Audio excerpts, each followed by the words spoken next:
आयुरा घेत नव्हते doctor police केस म्हणून. माझ्या मामाला फोन करून डॉक्टरांशी बोलून घ्यायला सांगितलं. माझे मामा नगरसेवक आहेत याच एरियाचे. तेव्हा कुठे घेतलं. रवी बसल्या बसल्या सुगंधाला सांगत होता, थँक्स यार, एवढं सगळं केलंस. Thank you so much. सुगंधाला बरं वाटलं. थँक्स कशाला गं, माणुसकी म्हणून मी एवढं तर करूच शकतो ना, रवी म्हणाला.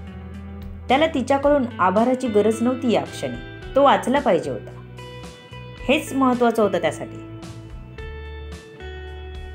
म्हणूनच तो सुगंधाला आभार न मानण्याचे म्हणाला. इथून पुढे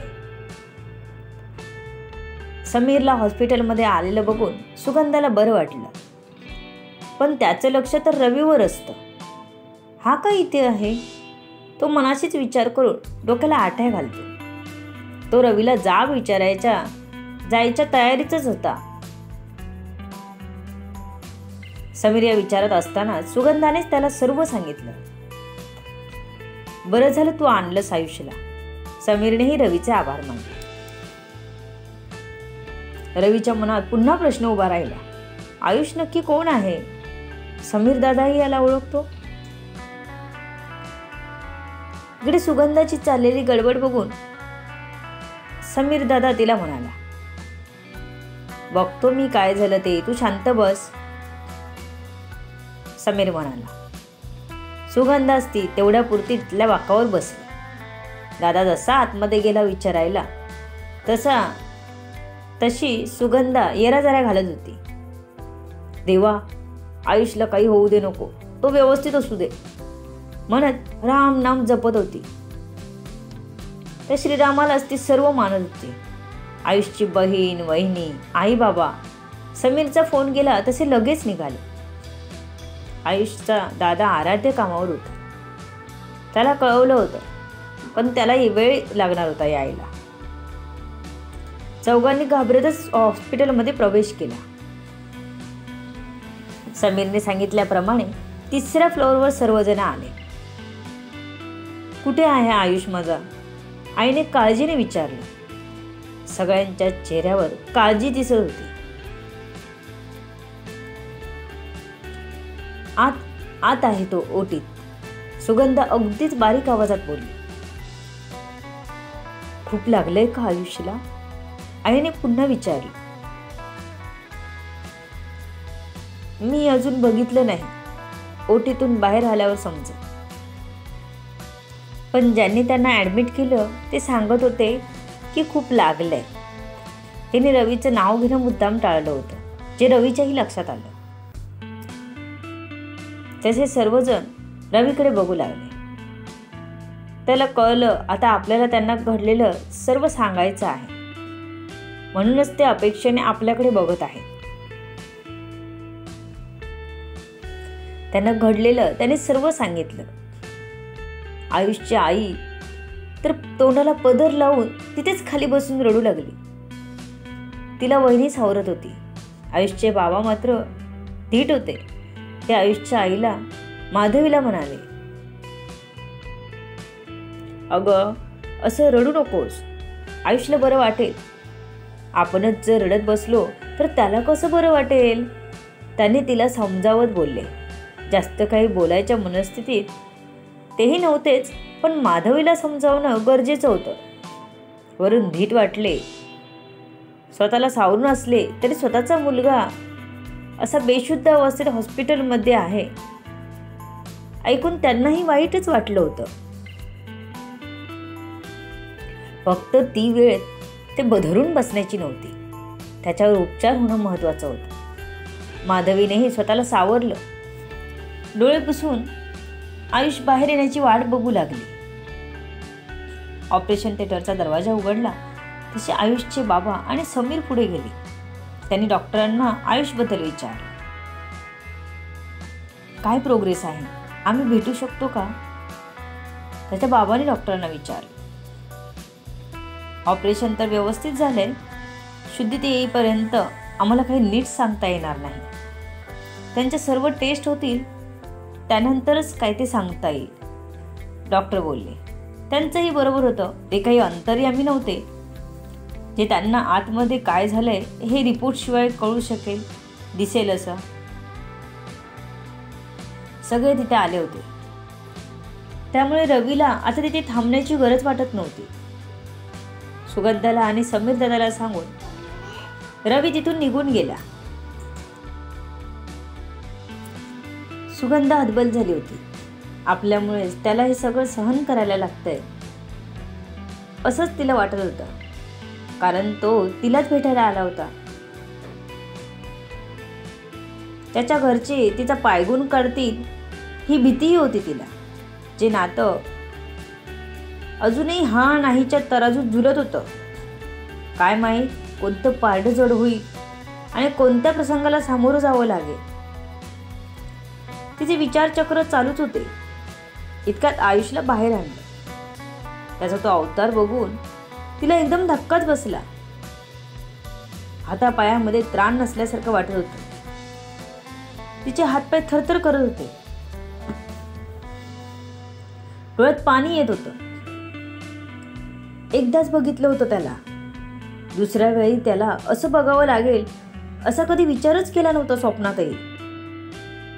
उलट आता भेटला की कसं बोलायचं, काय बोलायचं ह्याची स्वप्न बघत होती ती. आता समोर घडत काय होतं तिला स्वतःलाच खूप कसं तरी वाटत होतं. एक एक जण जाऊन भेटू शकता असं नर्स सांगून गेली.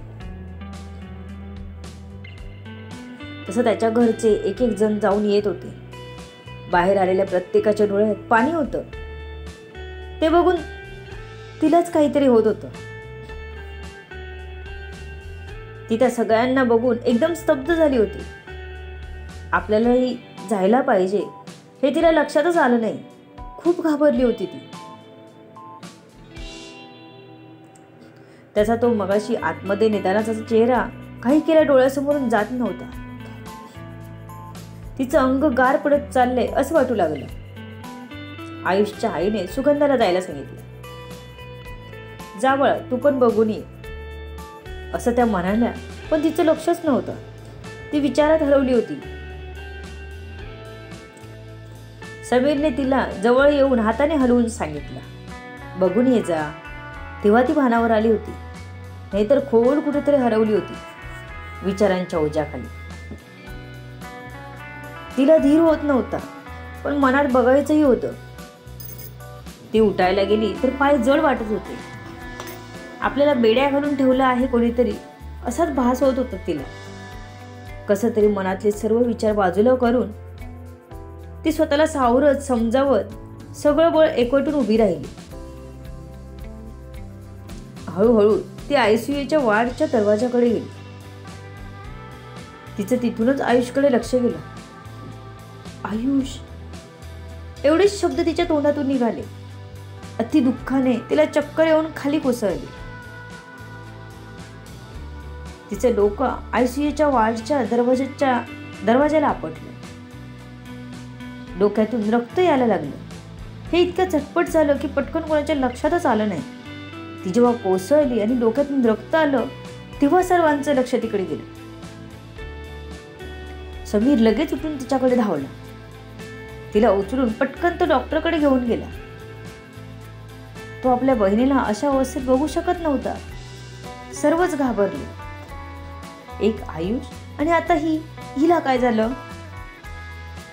असं सर्व विचार करत होते. निधी धावत समीरच्या मागून गेली. कोणालाच काही कळलं नव्हतं. मग तिथल्या डॉक्टरांनी तिला तपासलं.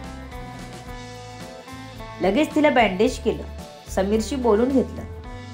थोडा ट्रेस आहे त्यांना, त्यामुळे त्यांना मी मेडिसिन लिहून देतो. आरामाची खूप गरज आहे. तुम्ही काहीतरी खाल्ल्यावर त्यांना मेडिसिन द्या. डॉक्टरांनी चिठ्ठी पुढे करत बोलले. समीरने ती घेतली. सुगंध अजूनही शुद्धीत आली नव्हती. डॉक्टर हिला शुद्ध केव्हा येईल? समीरने काळजीने विचारलं. थोडा वेळ लागेल, येतील त्या शुद्धीत लवकरच. मी इंजेक्शन दिलंय, त्याने ट्रेस घेतल्यामुळे होऊ शकतं असं. तुम्ही आतल्या बेडवर त्यांना ठेवा. चालेल. डॉक्टरांनी सांगितल्यावर समीरने तिला उचलून आत ठेवलं व निधीकडे बघितलं. प्लीज तुम्ही थांबाल का तिच्याजवळ, त्याने तिला विचार. हो थांबते मी, तुम्ही मेडिसिन घेऊन या, निधी म्हणाली. तिची नजर मात्र समीरवर खेळली होती. ती कधीपासून त्याचे निरीक्षण करत होती. आपल्या होणाऱ्या वहिनीचा भाऊ इतका सुंदर. आयुषचा विचार येताच तिने आपल्या मनात येणाऱ्या बाकीच्या विचारांना बाजूला केला आणि लक्ष सुगंधावर केंद्रित केलं. समीर औषध घेऊन आला आणि बाजूच्या खुर्चीत बसला. तितक्यात सुगंधाला जाग आली. ती हळूच डोळे उघडून बघत होती. आजूबाजूला तर तिला निधी एकटक समीरकडे बघताना दिसली. हम आपके है कौन, एक काय तो पिक्चर आवडीने तिने बघितला होता, तो आठवला तिला. अजून तरी तिचं आयुषशी लग्न झालं नव्हतं, पण झालं तर हेही नातं होऊ शकतं. तिच्या मनात आयुषच्या विचार आला आणि ती वास्तवात आली. तिने नजर फिरवून निधीकडे बघितलं. ती अजूनही समीरलाच बघत होती. समीर मोबाईलमध्ये बघत होता. तिनेच खोटं खोकून त्यांचं लक्ष आपल्याकडे वेधून घेतलं, कारण नुकतीच तिची ओळख झाली होती निधीशी. याआधी तिने घरच्यांशी भेटणं किंवा बोलणं जर केलं नव्हतं.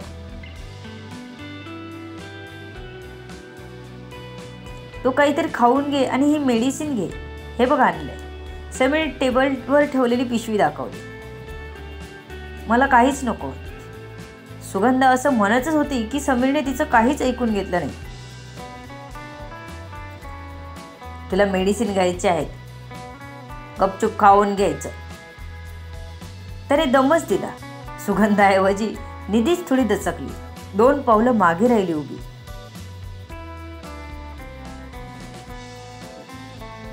अजून एक लव्ह स्टोरी जुळतेत की काय वाटतं? तुमचं मत सांगायला विसरू नका. जाणून घेण्यासाठी वाचायला आणि ऐकायला विसरू नका पुढील येणारे भाग. तुमच्या अमूल्य प्रतिसादाची आतुरतेने वाट बघत आहे. ही माझी नवीन कथा आहे, तुम्हाला नक्कीच आवडेल. तुम्ही मला कमेंट करून सांगत राहिलात तर लिहायला अजून हुरूप येईल. तेव्हा कमेंट करून सांगत राहा कथा कशी वाटते ती. लेखिका शब्दवेदी उर्फ संतोषी गजानन राणे, पाताळे. धन्यवाद.